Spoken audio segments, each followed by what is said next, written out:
Let's return to This Week in America. Here's your host, Rick Bratton.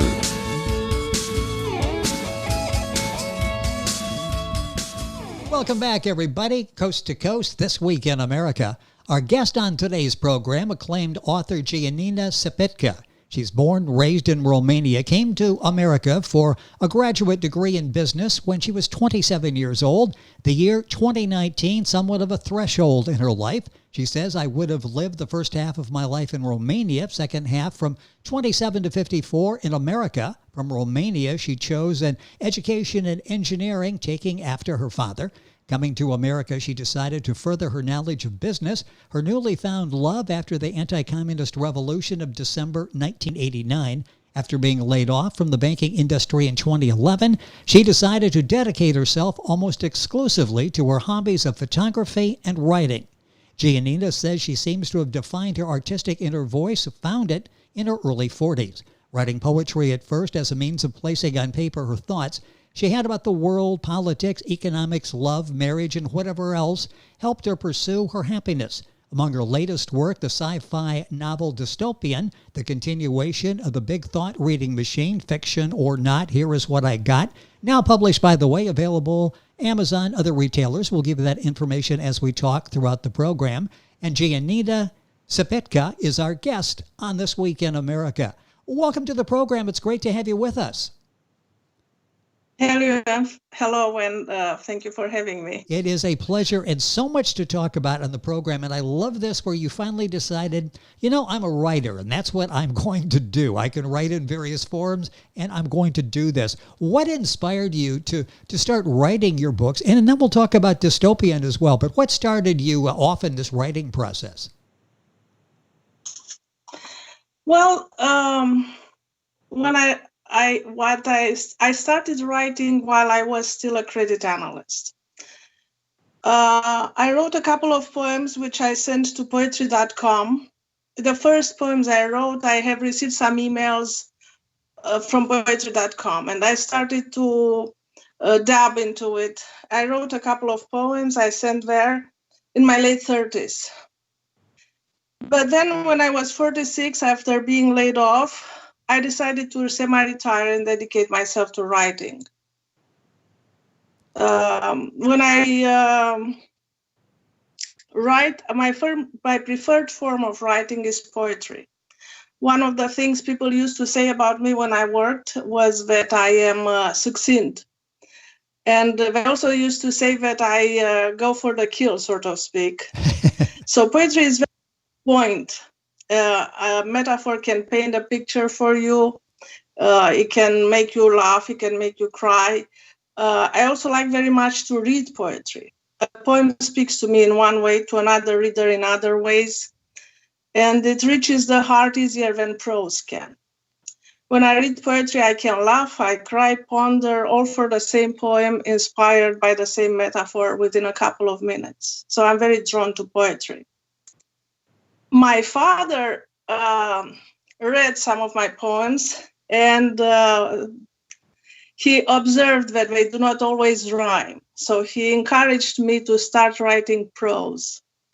He advised that I would think about keeping a journal and maybe writing something autobiographical. Well, Dad is always right. In this case, he knew exactly where your talents were and had you do this. Tell us a little bit about the background. I gave sort of a brief encapsulation of your background and how you came about doing what you do now, which is writing so well and touching people with your poetry and well as your novels. Well, I went to a math and physics high school. And I became an electrical engineer in Romania because my father was an electrical engineer. I came to America to study business for graduate studies. And after being laid off from a job that did not satisfy me anymore, I semi-retired and decided to spend all my energy following my hobby of writing. After my brother's demise, when I was about 24, followed immediately by the anti-communist revolution, I have been a long search for myself and my purpose in life. Initially, I switched from engineering to business, thinking that it would be a job which would be more socially in tune with my own self-interest, where I would socialize more and factor in human behavior. I was again drawn to numbers, towards the dry areas of investments and then banking. But I started writing poetry while I was still a credit analyst. When the bank decided to move the offices from California, while my husband had a still good, very good job here in the Bay Area as an electrical engineer, I decided to dedicate myself full-time to writing. After immigrating to America, I had changed. I am a first-generation immigrant. I lived here in sheer poverty, and I am now capable to afford to write. My understanding of the world expanded with every stage in life. From engineering, I am thankful to have learned to make leaps and imagine new things happening, to be somewhat of an inventor. I do not have inventions of my own from the 5 years of work experience as an engineer, but Dulkina has in my novels. From studying business in America, I learned easier and faster the ropes, so to speak, for living as an American and for integrating in the society of my country of choice. We came to America for learning and for freedom, and we ended up making our life here. Jeffersonian democracy is what motivated us to fight. We obtained our citizenship after 22 years of immigration. And it was hard. I do not even want to think about the life of an illegal immigrant. I was blessed upon coming to this country to have had some programs available to me, such as the quotas for international students' financial aid, which was the only way in which I could finalize my graduate studies. Yes. My husband and I, yes. Yes, go ahead. I just... My husband consider that a B in any area of study would bring along a failure to integrate in America. So our first compass were A's in we had to master every subject in school in order to have somewhat of an indicator that we might after all make it or that we would be good enough. Well, we only had ourselves and our mind to rely on. And yes, and it's such an incredible story what both of you have been able to do. With us on the program, our guest is Gianina Sipitca. And to spell that, if you're Googling, it's Gianina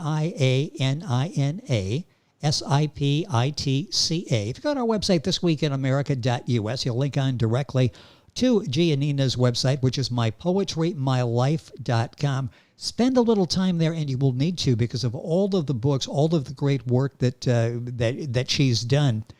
Where did this love for books begin? We talk about the writing that's been there. Where did the love of books begin for you? Was this something back in school where you were an avid reader? Is that where it began? Yes. I started in kindergarten when I had some poetry books with illustrations.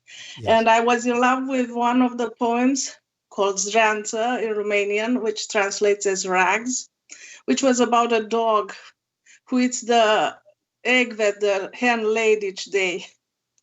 And I learned the poem by heart and pretended to read it to others. And the first book I ever read after learning the ABCs was The Legends of the Olympians. And I remember reading the legend of Prometheus and how he gave fire to mortals and had been punished for it. And I was very impressed by that. It's one of the few ones I remember still. And in elementary school, I never put one book down from reading without picking another one up. I read like that all throughout elementary school and high school. I love very much to read usually nonfiction. I love very much to read life-inspired and history-inspired novels. And I still love very much to read poetry. I am active on the fanstory.com website, where I like to review poems of other fellow writers, and and other short stories and short essays. Um, and I'm currently looking for the works of Omar Khayyam, which my father recommended, but I never read that. Any of his works. I am reading right now in English and French. I ordered it over the Amazon recently, and I bought the book of La Fontaine, Fabule by La Fontaine, and I am trying to remember to refresh my memory of French language, and also to read the Fabule in English, which is not very easy to Yes. for an English as a second language reader. That's a I read them for the first time in Romanian. Wow, that's a very aggressive list, and it shows all of your interest in writers, some of the great writers, and all of the books available out there now. Time is going by so quickly here. I want to talk about the first story you wrote, if you can remember it, and what was it about? Do you remember back that when you did that first story? Yes, it was on a test of English as of proficiency in English. It was immediately after I came to America in December of 1992, and I was taking the test for in a community college up in Oregon, and I had to write something in 30 minutes. So in a couple of seconds, I decided to write about the story of growing up in Romania together with my brother as two spiritual children raised by a family who wanted us to know about religion, but who had to fight with the uh, communist doctrine and realities of the communist society. So it was about me and my brother going to take communion, and then being taken from church directly to school. And we were in our Sunday attire, even though it was a school day. And of course, with new clothes.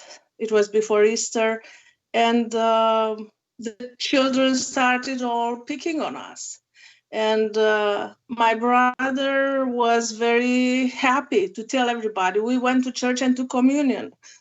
So our father was called to school and admonished about the fact that we were propagating religion to other children and talking about religion in school.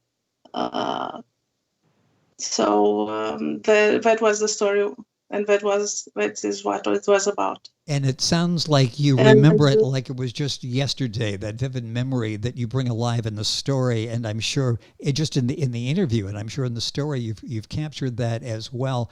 Gianina Sipitca is our guest on the program, talking about all of her wonderful books. MyPoetryMyLife.com is her website. I want to talk a little bit about poetry and then talk about Dystopian, which I think is the latest work that you've done that we'll cover as well. But why do you write poetry? What is it that you like about poetry? And then we'll talk about, you add photography to that, which gives us a whole new level, a whole new dimension. Why do you like poetry so well? Why does that resonate with you? I'm very drawn to metaphors. I'm drawn. I can express thoughts very succinctly. If I get an idea, and I don't know, in a few words, I can paint a picture. I can express how I feel. Um, Sometimes I write poetry inspired by the storylines of my novels. Sometimes I incorporated the poetry into the novel. Also on fanstory.com, they have this writing contest. So since I'm an active member of fanstory.com, I look for contests, and I sometimes take a writing prompt and start going with it. Um, I like writing about love. I write about politics. I write about things that interest me. Yeah, it's such a broad range Like of topics that you write about. I write about economics. I have poems about foreign exchange, for example, since I come from business and from financial analysis. I write that poem, by the way, was written after a conversation I had with my father when he was complaining about, I was here in America and he was back in Romania, and he was complaining about um, the rate of the exchange rate Yes, of the yes. dollar compared to the Romanian leu. So I hang up, and after I hang up, I started writing that poem, which is published in my latest book, Lessons for a New Generation. I had, I don't know, what was the second part of your question? Well, I'm it was sorry. when you did poetry, and I just boy, the time is going by so quickly. There's so much to talk about with Gianina and what she's done. And after that conversation with your father, there's this frustration in the artistic side of you sees, even though you're talking about exchange rates and foreign exchange, you see something there that you can turn into a poem, which you've done so well. All of her books, by the way, are available on her website, mypoetrymylife.com, including Poetry in Color, which I think is what the first of the manuscripts that you've done, combining photography and poetry. And just take a brief time here, and then we'll talk about Dystopian. But that has to be fun because you're able to bring this other element into it, and you take the words and they come to life with the photography. How much fun is that as an artist to combine those two crafts? I thought about this after a family vacation. In 2011, I went on a vacation to the national parks and to Las Vegas, I think. And I had some beautiful photography. And I decided that some of them would, I think I wrote some poems inspired by some photography. I said I could write a poem about this. And when I was thinking, how about I put a book together which would draw attention because the photography is so striking. Some of the photography was beautiful, I thought. Yes. And I said, well, people don't really know me. So they could be attracted to the cover of the book. They could be attracted to the pictures in the book. And then they would discover the poems that accompany the photography. So this is how Poetry in Color came about. And then from then on, I decided the next books of poetry were all about poetry and photography and digital art. So I have now a second book, Lessons for a New Generation. And I'm working on a third manuscript. I have a manuscript called Ikebana, which is about 100 haiku poems accompanied by either digital art or photography. And the photography is poetic as well when you look at it. Gianina does such an excellent job, and I love the versatility of the art and what you're able to do. And you'll find it all on our website, mypoetrymylife.com. A couple minutes left in the program, so let's talk a little bit about Dystopian, where this idea came from. In a few sentences, give us a little broad view of what's in your book, Dystopian, which, by the way, is now available at all the usual places, and you'll find information on her website as well. Tell us about Dystopian. Dystopian is the continuation for the Fiction or Not, This Is What I Got. Is the second book in what is now, it's going to be a third one, which I'm working on. I have a third manuscript. The novel is called Fiction or Not, This Is What I Got. The first book was called The Big Thought Reading Machine. And it is about the Tsarina. It is about a superhero, a woman superhero, born and raised as a normal child in Romania.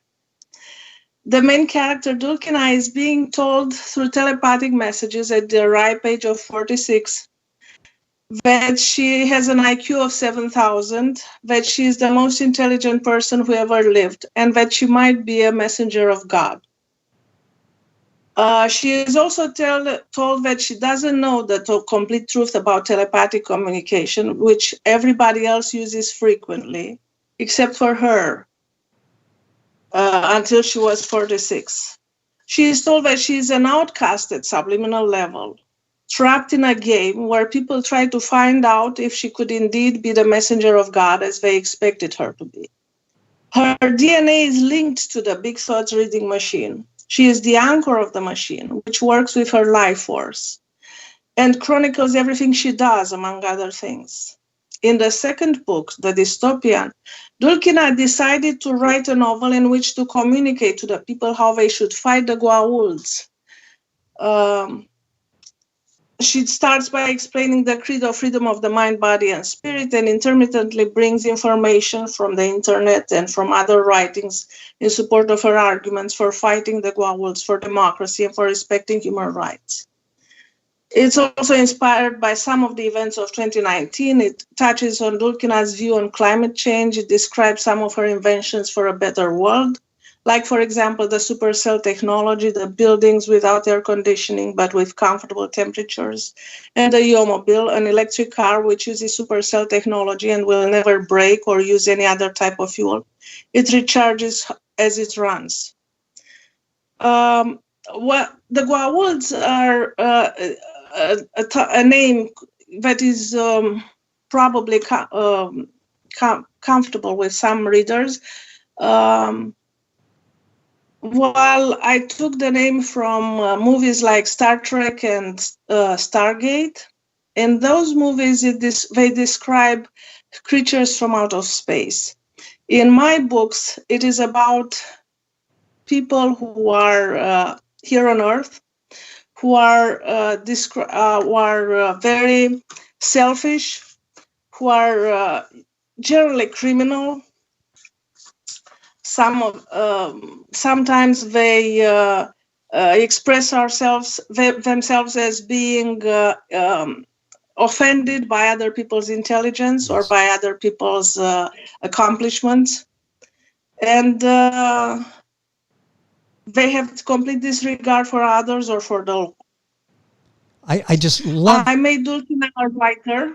And this way I can incorporate in the novel almost every essay, short story, or poem that I think about. Well, you've got my attention. I love Dystopian is new. Now, that's available as well as all of the books we talked about, the poetry, the novels you will find at Gianina's website, which is mypoetrymylife.com. Talking about Dystopian, that's the new one. The other books that she mentioned, you'll find at the website as well. Gianina Sipitca, if you're Googling, Gianina Sipitca. Make it very easy. Go to our website, thisweekinamerica.us, and you can log on. Our website, very simply, mypoetrymylife.com. Gianina, this has really been fun. The time has gone by way too quickly. So much to talk about. I love what you bring in your writing and your pictures as well. Thank you so much for spending time with us on the program. Thank you for having me. It is our pleasure, and you'll find it once again at Gianina's website, mypoetrymylife.com. Link on by going to our website, thisweekinamerica.us. Back on today's program after these messages.